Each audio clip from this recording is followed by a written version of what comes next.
नमस्कार सभी को। जैसा आप जानते हैं हमारी एक्सरसाइज चल रही है परम्यूटेशन कॉम्बिनेशन में 7.1 कर ली थी हमने, 7.2 चल रही है। तो उसमें जो कुछ प्रश्न लिए हैं इसमें एक एग्जाम्पल 8 है। ये अक्सर प्रश्न पूछा जाता है जब 11th के एग्जाम आते हैं। तो प्रश्न क्या है, 1/8 फैक्टोरियल धन 1/9 फैक्टोरियल बराबर x बट्टा 10 फैक्टोरियल। तो x का मान ज्ञात कीजिए। तो आप देखेंगे इसको पूरा खोलने की जरूरत नहीं है। आपको बताया था कि जंक्शन फैक्टोरियल सॉल्व कर रहे हैं, केवल वहीं तक खोलेंगे जहां से कट जाएंगे। तो आप देखेंगे सबसे छोटा है 8 फैक्टोरियल। 9 फैक्टोरियल तो हम देख सकते हैं 9 गुणा 8 फैक्टोरियल। जैसा आपको बताया गया था n फैक्टोरियल को क्या लिख रहे थे हम, n into n minus 1 factorial लिख रहे थे। एक कम करके लिख सकते हैं, दो भी कम कर सकते हैं। तो ये चीज हमने यहाँ पर करी। x बट्टा 10 फैक्टोरियल को हम लिख सकते हैं 9 गुणा 10 गुणा 8 फैक्टोरियल। अब आप कहेंगे सर 8 फैक्टोरियल तक ही क्यों खोला? क्योंकि सबसे छोटी जो इसमें नंबर था 8 था, 8 फैक्टोरियल था। तो इससे फायदा क्या होगा, हम कॉमन ले सकते हैं 8 फैक्टोरियल और इसको काट सकते हैं।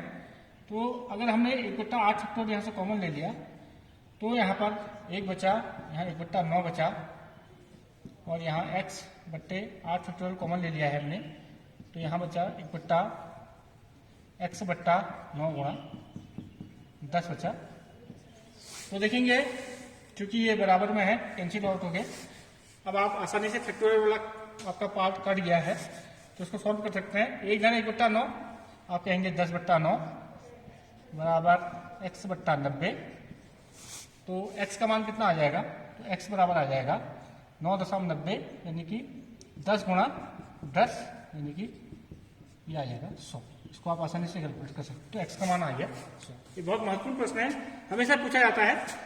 उसके बाद देखिए ये बड़ा अच्छा क्वेश्चन है, क्या 3 फैक्टोरियल में 4 फैक्टोरियल जोड़ के 7 फैक्टोरियल आएगा? तो आप सामान्य तो नहीं आएगा और नहीं आता है, क्योंकि फैक्टोरियल को आपको पूरा एक्सटेंड करना पड़ेगा, खोलना पड़ेगा, तब जाके ही उसको जोड़ा जाएगा।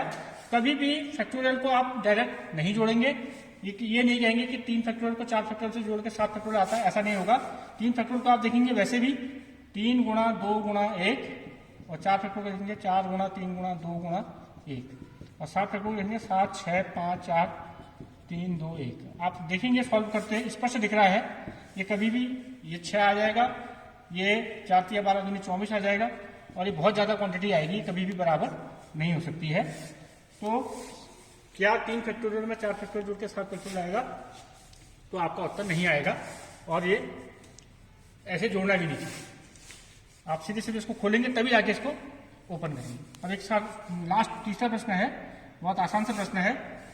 8 फैक्टोरियल बट्टे 6 फैक्टोरियल गुणा 2 फैक्टोरियल का मान आपको बताना है। तो देखेंगे 8 फैक्टोरियल का आप छोटा करेंगे, सबसे बड़े फैक्टोरियल का आप छोटा करेंगे। कैसे करेंगे? 8 गुणा 7 गुणा 6 फैक्टोरियल लेंगे। क्यों? अगर आप चाहते तो पूरा भी खोल सकते हैं, लेकिन फायदा कुछ नहीं होगा।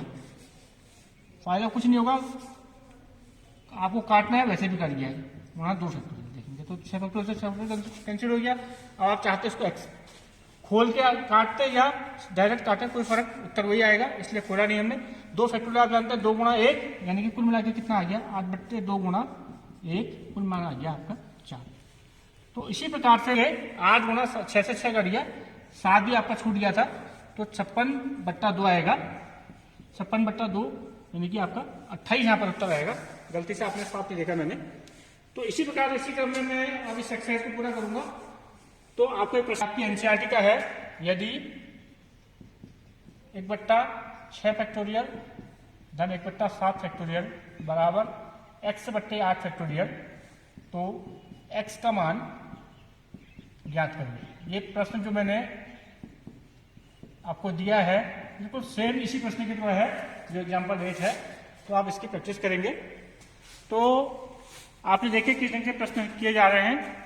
ये प्रश्न यहाँ पर तो इम्पोर्टेंट नहीं है, भविष्य में अगर आप कोई कंपटीशन देंगे, कोई भी एग्जाम देंगे, छोटे छोटे एग्जाम, ये प्रश्न आपके बहुत काम आएंगे वहां पर को। और ये प्रश्न इंपॉर्टेंट के साथ साथ इंटरेस्टिंग भी होते हैं। तो आप आशा है आपको समझ में आ रहे होंगे और आप इनकी प्रैक्टिस करेंगे। बाकी के प्रश्न हम अगले वीडियो में देखेंगे। Thank you.